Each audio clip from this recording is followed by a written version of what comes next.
Welcome to August. Before we start, I just wanted to say thank you to everyone who watches these videos and those who have subscribed.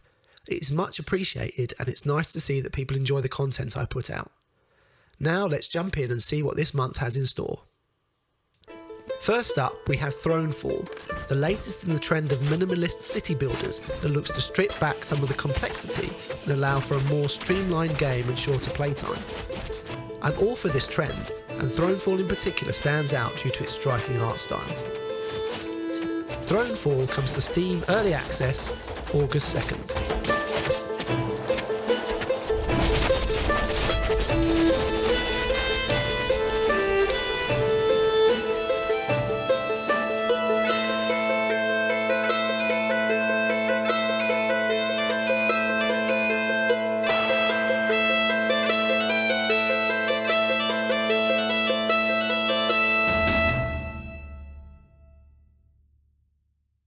The RPG genre is full of many varied types of games, and in the last few years we've seen the mechanics make their way into various sports games.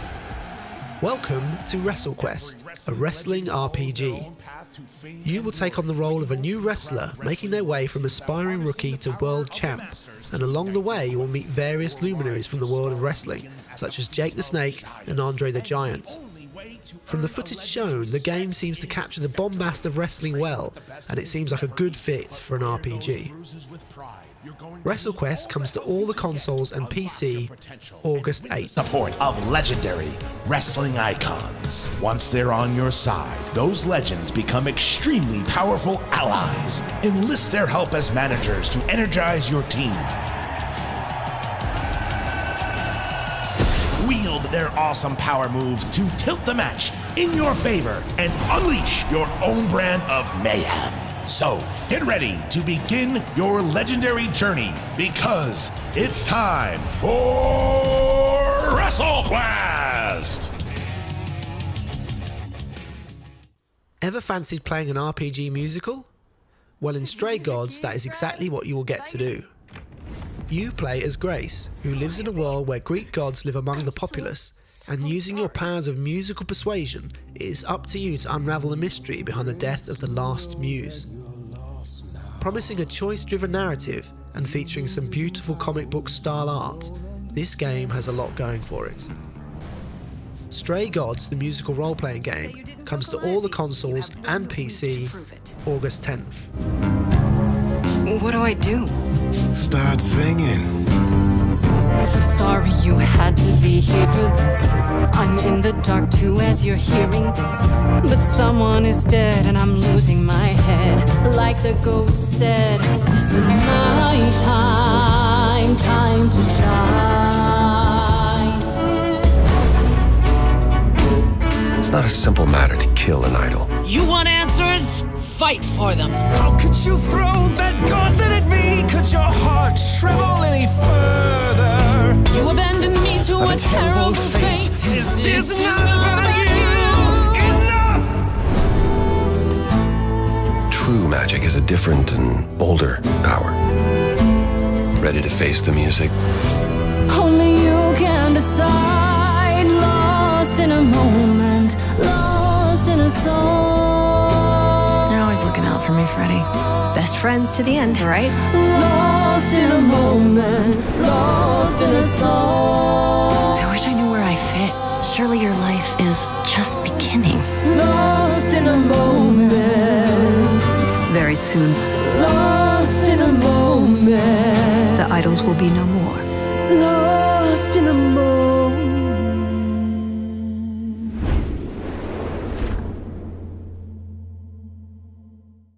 Hammerwatch II is an action role-playing game releasing into a world where Diablo IV is currently dominating the scene.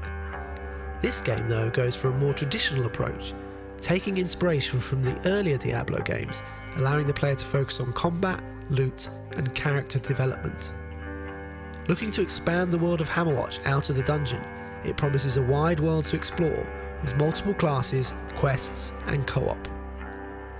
Hammerwatch 2 comes to all the consoles and PC August 15th.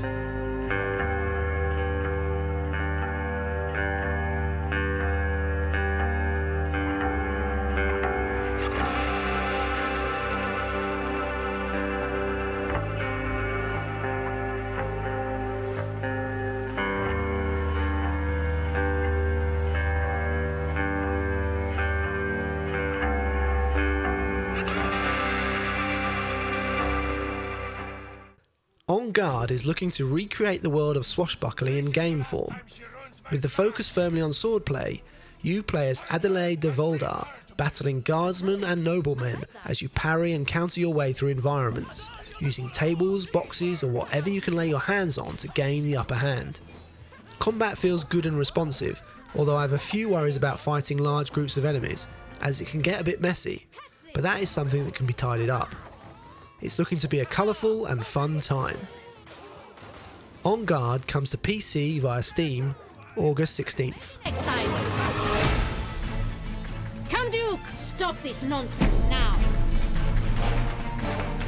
Come on, amigo. Try to fight me at least. This is an ambush, Volador! On guard.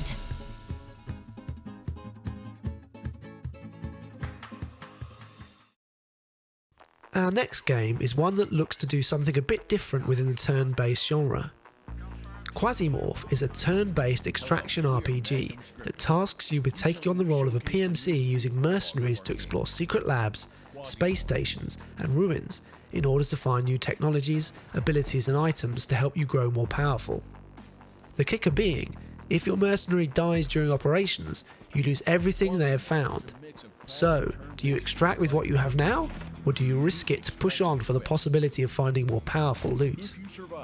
It's an interesting mechanic to pair with a single player game. Equally, the combat is unusual in that as you move, enemies move, so you end up in a kind of dance with enemies as you move backwards and forwards into range, trying to take them out before they can attack, or setting up ambushes. This game then is a rather unusual one, and I am looking forward to experiencing more of it. Quasimorph comes to Steam Early Access, August 16th. Clone the best employees and send them to certain death to probe the weaknesses of your opponents. Die and try again. Gather a team of professionals, keep track of your ammo, and monitor your equipment to be prepared for any challenges in this space slaughter. It will be up to you to uncover the truth and the unforgivable acts humanity has committed in the deep, dark depths of space.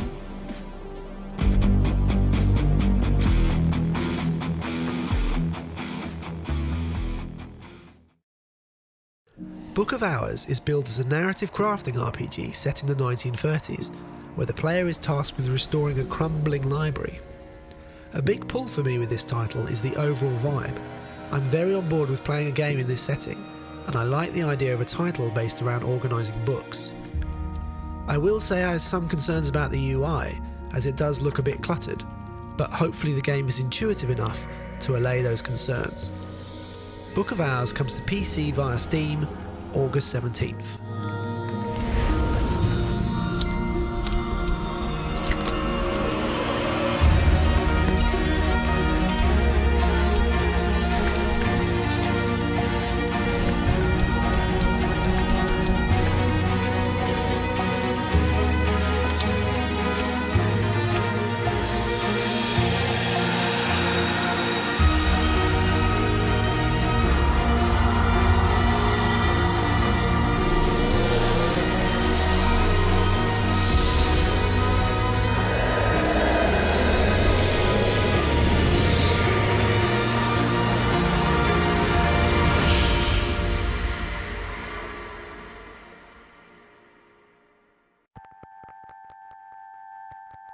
Next up we have Bomb Rush Cyberfunk, which is my pick of the month for one very simple reason.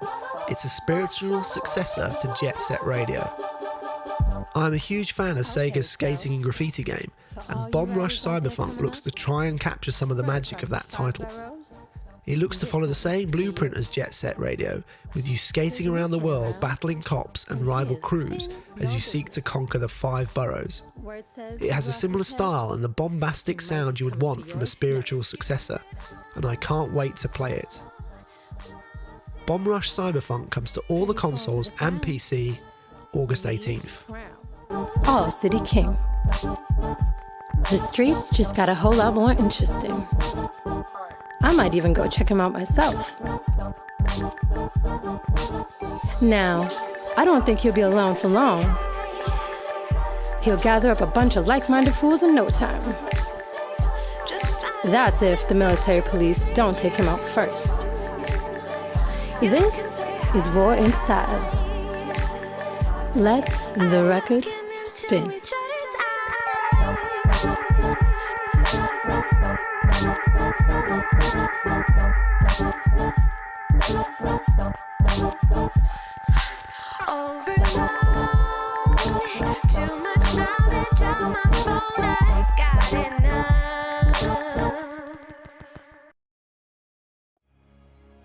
Our penultimate game for August is Blasphemous II, a sequel that looks to build on its predecessor by ironing out some of the issues the original game had and giving the player more of what it did well.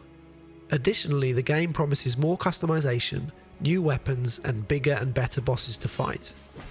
It's very much of the school of more is better, but in the case of this game, I think that's okay. Blasphemous 2 comes to all the consoles and PC August 24th. To a child.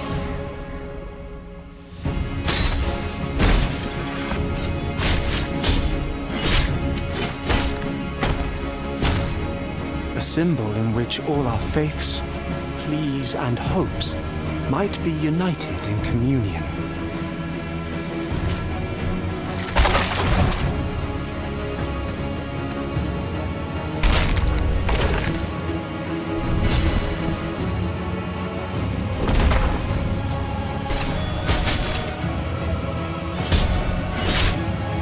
This endless waiting has been my penance.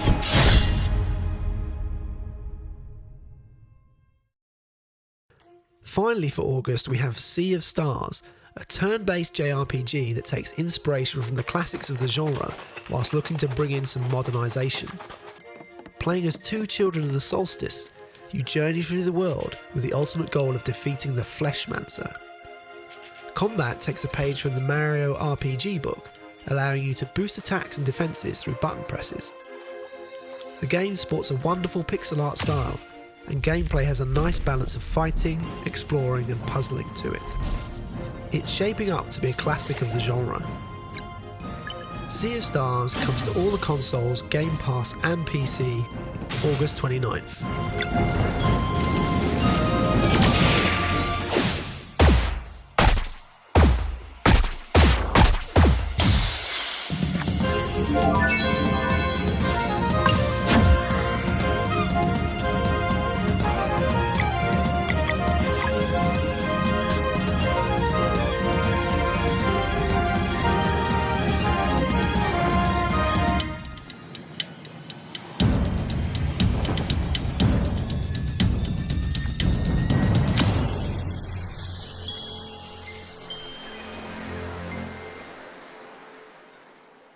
And that's August's selection.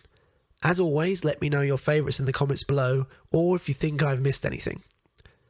I hope you enjoyed the video, and if you did, please consider liking and subscribing as it really helps the channel. Thanks for watching, and I'll see you again next time.